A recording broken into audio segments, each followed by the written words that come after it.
బాబా గురించి చెప్పడానికి ఆలయ ప్రధాన అర్చకులు ఉన్నారు. వారితో మాట్లాడదాం. అయ్యా నమస్కారం. నమస్కారం అండి. ఆ, నా బా- పేరు మధుసూనాచార్య. నేను శిల్పాచార్యుని మరియు అర్చకునండి.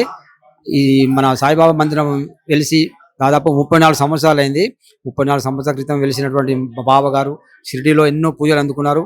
అక్కడ మొత్తం ఆ భజనలతో కూడా మొత్తం అంత వీధులన్నీ మొత్తం తిరిగిన తర్వాత అక్కడికి మెట్రోడోర్ వ్యాన్లో ఇక్కడికి వారం రోజుల వరకు వచ్చాడు. అతి భారీ వర్షంలో అతి కష్ట పరిస్థితిలో వచ్చిన తర్వాత ఆ బాబా గారు ఇక్కడికి తీసుకురావడం మెట్రోడోర్ వ్యాన్లో తీసుకురావడం జరిగింది.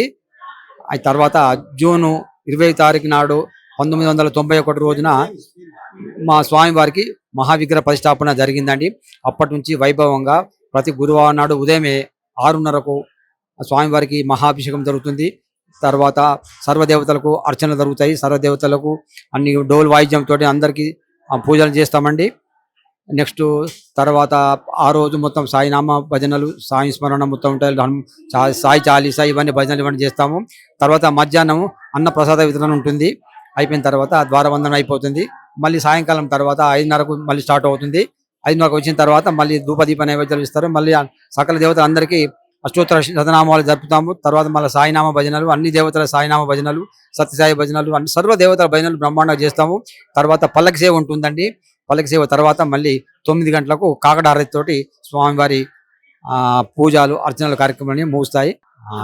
9:30 వరకు పూజలు అన్ని అయిపోతాయి. హారతి కూడా అయిపోతాయి. స్టేజ్ హారతి తోటి ఈ కార్యక్రమాలన్నీ ముగుస్తాయి. తర్వాత 10 గంటలకు ద్వారబంధనం జరుగుతుంది. ప్రతి రోజు ఒక వైభవంగానే జరుగుతుంది. అయితే ఈ మధ్య 3 నెలల క్రితము ఆ కోటి లలితా సహస్ర పారాయణం చేశాము. అది దాదాపు దాటిపోయింది. 20 లక్షలు ఎక్కువనే చేశాము. 5 నెలలు కంటిన్యూగా 2 పూటలు ఉదయము సాయంకాలము బ్రహ్మాండ పూజలు చేశాము. ఎంతో మంది మహిళలు చాలా మంది ఉత్సాహంతో వచ్చి ఉదయము సాయంకాలము ఈ పూజలో పాల్గొన్నారు. అత్యంత వైభవంగా లలిత పారాయణం చేశామండి. చాలా సక్సెస్ అయిపోయింది. తర్వాత నెక్స్ట్ ఇప్పుడు ఈ 40 రోజుల నుంచి కోటి గోవింద నామ స్మరణ కార్యక్రమాన్ని పెట్టాము. ఇది కూడా చాలా బ్రహ్మాండం జరుగుతుందని మీరు చూస్తున్నారు. ఇప్పుడు కొంచెం పబ్లిక్ తక్కువ వచ్చారు కానీ ఈ గుడి సరిపోదండి. బయట కూడా వస్తుంటారు, బయట కూడా తింటుంటారు. భక్తులు చాలా మంది వస్తారు. చాలా సంతోషంగా అందరూ మనసు ప్రశాంతతతోటి భక్తి భావంతో అందరూ భక్తులు చిన్నలు పెద్దలు కాదనక ప్రతి వారు అందరూ వచ్చి ఆ సాయిబాబాను స్మరించుకుంటారు. ఒక్క సాయిబాబానే కాకుండా వెంకటేశ్వర స్వామి ఉన్నాడు, గణపతి స్వామి ఉన్నాడు, గాయత్రి మాత ఉన్నది, శివుడు ఉన్నాడు, తర్వాత దత్తాత్రేయ స్వామి ఉన్నాడు, వీరాంజనేయ స్వామి ఉన్నాడు, ఆ తర్వాత వల్లిదేవన సహిత సుబ్రహ్మణ్య స్వామి ఉన్నారు. నవగ్రహాలు ఇన్ని దేవతలు 11 దేవతలు కొలువై ఉన్నటువంటి ఈ ఆలయం అత్యంత వైభవంగా దినదినాభివృద్ధి చెందుతుందండి. మాకెంతో సంతోషంగా ఉన్నాడు. అందరూ సేవలు చేస్తున్నారు. ఎంతో మంది చందాలు ఇస్తున్నారు. ఈ బాబాను నమ్ముకున్న వారు మంచి మంచి చదువుకులు చదివి బయట ఉద్యోగాలు చేసుకుంటూ NIRL అయ్యారు.